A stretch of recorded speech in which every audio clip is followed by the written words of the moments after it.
May 13th, 2026. Air Force One lands at Beijing Capital International Airport. On board, the President of the United States. Brass band playing, flag wavers lining the tarmac. He is smiling. China had a plan. America didn't know it yet. 2 days later, he calls it the greatest summit in history. Incredible deals. Fantastic progress. The world watches. The markets react. Boeing, America's greatest industrial company, falls 4% the moment he lands back home. Something doesn't add up. This is what actually happened. To understand what happened in Beijing, you need to understand what was at stake. For 80 years, America has been the most powerful country on earth. It built the rules, it built the institutions, it built the alliances. Every country came to Washington. Every deal went through America. But something has been shifting. Quietly, slowly, methodically. For 30 years, China has been building. Not just an economy, not just a military, a strategy.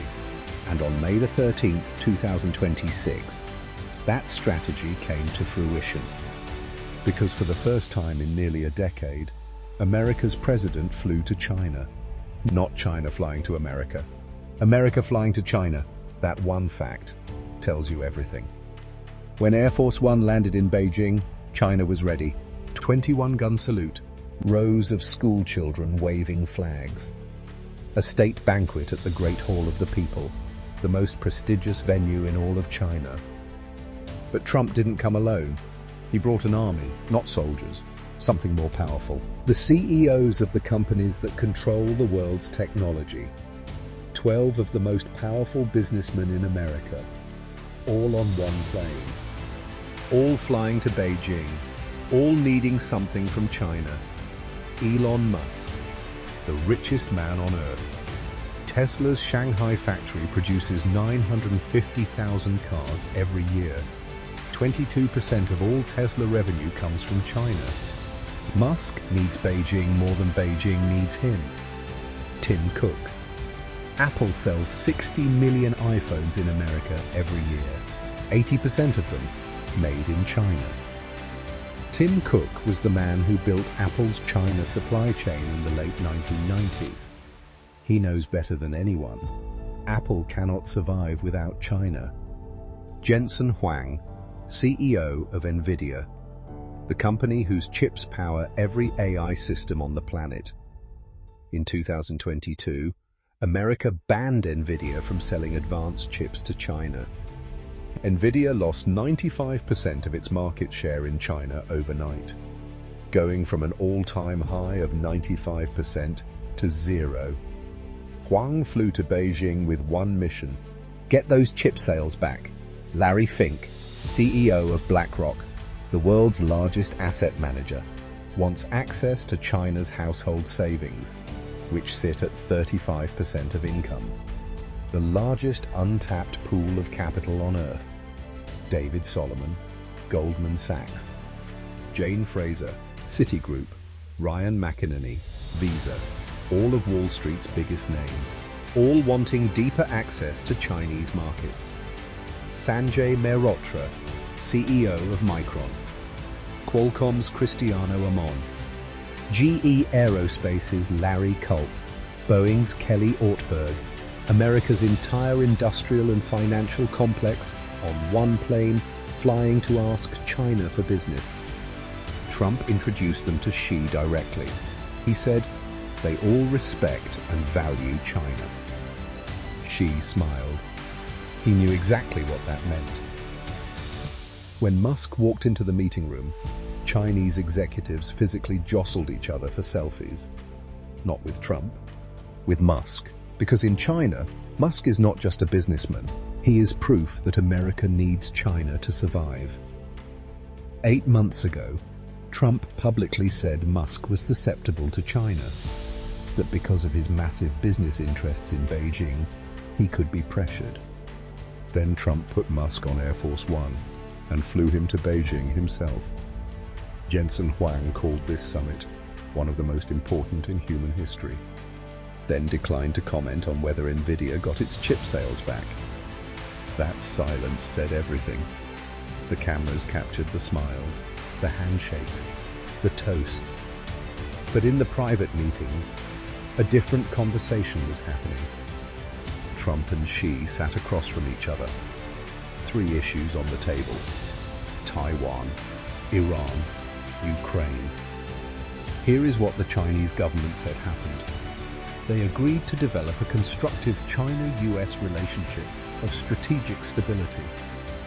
Here is what the White House said happened. They agreed on broad cooperation. 2 completely different statements about the same meeting. On Taiwan, China told Trump directly, if Taiwan moves toward independence, the entire US-China relationship goes into great jeopardy. Trump's response? Silence. CNN's chief national security analyst watched the press conference. His exact words, Trump's silence on Taiwan was a win for China. On Iran, both sides discussed the war. Oil above $100 a barrel. The Strait of Hormuz still disrupted. America and Israel have been at war with Iran for 77 days. Every American is paying for it at the gas pump, $4.52 per gallon nationally. Both sides said they discussed it. No breakthrough, no agreement. The war continues. On chips, Jensen Huang had flown thousands of miles hoping to sell Nvidia's H200 chips to China. He said the meeting went excellently. He left without a chip deal. He did get very good noodles, though. Huang ran to a local noodle shop in a Beijing Hutong alley. Crowds followed him through the streets. Photos went viral across Chinese social media. China got the PR. Nvidia got noodles. Boeing wanted 500 planes. China had been considering buying 500 Boeing 737 MAX jets, plus 100 Boeing 787 Dreamliners. China offered 200. Take it or leave it. Boeing took it. Boeing shares fell 4% the moment Trump landed back in America. Apple, Tim Cook's last China trip as CEO before his retirement in September, got a vague promise that China's door would open wider. The same promise China has made every year for 20 years. Goldman Sachs, BlackRock, Citigroup, Visa. They got smiles and applause, and a promise of broader prospects in China. And then, the most extraordinary moment of the entire summit. Xi personally took Trump for a private walk through Zhongnanhai, the most secretive compound in China, where China's top leadership lives and works. Fewer foreign leaders have walked those grounds than have walked on the moon. Xi showed Trump the garden, the roses. Trump looked at them and said they were the most beautiful roses he had ever seen. That was the summit. Here is where the story gets extraordinary. Trump's plane took off from Beijing on Friday, May the 15th. He was barely in the air when China made an announcement. Vladimir Putin, president of Russia, will arrive in Beijing on May 19th. 3 days later. Think about what just happened. America's president leaves Beijing on Friday. Russia's president arrives Tuesday. This has never happened before in modern history. China hosting the leaders of America and Russia in the same month, in the same city. South China Morning Post reported it directly. This is the first time China has hosted leaders of 2 rival superpowers in the same month outside a multilateral setting. America and Russia, the 2 countries that have been enemies for 80 years, both flying to Beijing, days apart. Not to Washington, not to Moscow, to Beijing. Let that sink in. While Trump was in Beijing asking for Boeing deals and chip agreements, Xi already knew Putin was coming. China wasn't choosing between America and Russia. China was managing both, simultaneously, like pieces on a chessboard. And here is what Russia and China will discuss when Putin arrives. Strengthening their comprehensive partnership and strategic cooperation. Those are the Kremlin's exact words. Russia is China's biggest energy supplier. China buys Russian oil and gas in rubles and yuan, completely bypassing the American dollar.